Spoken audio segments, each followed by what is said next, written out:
Aí, para continuarmos o raciocínio anterior, caso alguém tenha ficado em dúvida nessa tal fase G0 aqui, ó, essa fase G0 é só para eu exemplificar que tem algumas células, né, alguns tipos celulares, que acabam indo para essa fase G0, que é justamente a fase em que a célula vai parar de se dividir.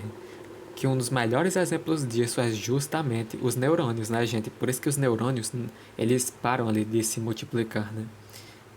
E aí, porque eles ficam nessa fase G0 aqui. É só para explicar, relembrar o que é essa fase G0. Eu espero que vocês tenham compreendido o que para que serve o ciclo celular, né?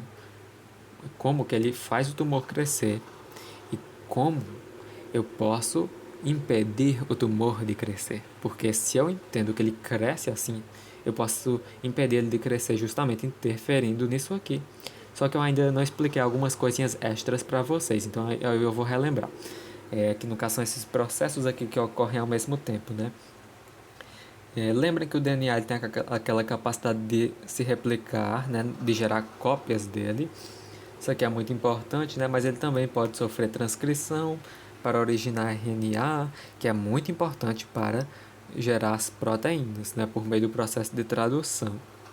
Eu quis relembrar isso aqui só para vocês entenderem que fármacos que vão, sei lá, danificar o DNA ou interferir lá no enrolamento das fitas ou na abertura e tudo mais, eles vão interferir nesses processos ó, de replicação, transcrição e tal. Aí por isso que eu quis relembrar isso com vocês.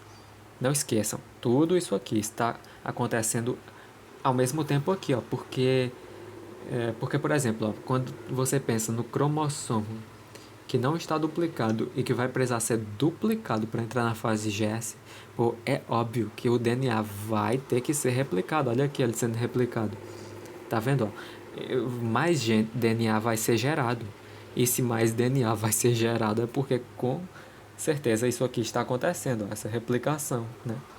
Aí por isso que vocês têm que fazer o link disso aqui com tudo isso aqui, tá vendo?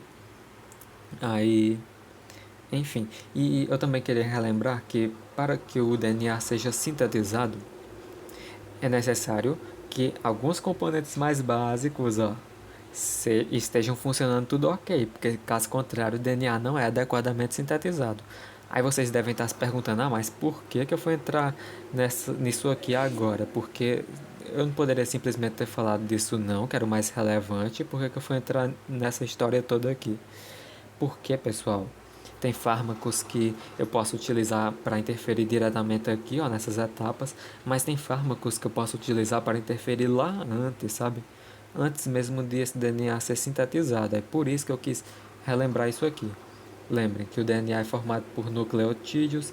Cada nucleotídeo é composto por uma pentose, que no caso do DNA é a desoxirribose, mais um grupamento fosfato mais uma base nitrogenada, que no caso do DNA pode ser as bases adenina, guanina, citosina ou timina.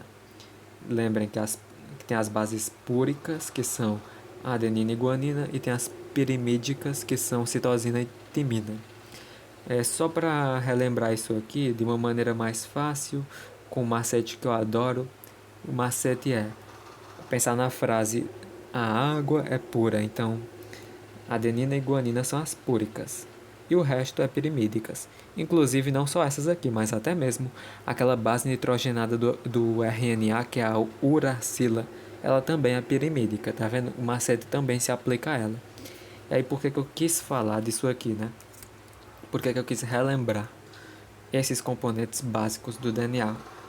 Foi só para complicar a vida de vocês? Não. É porque a timina, especificamente, para formar essa base nitrogenada é necessário que o ácido fólico seja utilizado adequadamente. Porque tem um fármaco lá que é muito interessante, que é o metotrexato, que eu vou falar posteriormente. É um fármaco que consegue interferir na utilização de ácido fólico. Aí dessa maneira ele não vai ter a formação adequada dessas bases de timina. E se não vai ter essas bases de timina, não vai ter síntese de DNA, entende? Aí por isso que é bom ir fazendo esses links. Até mesmo das coisas que vêm antes de formar o DNA.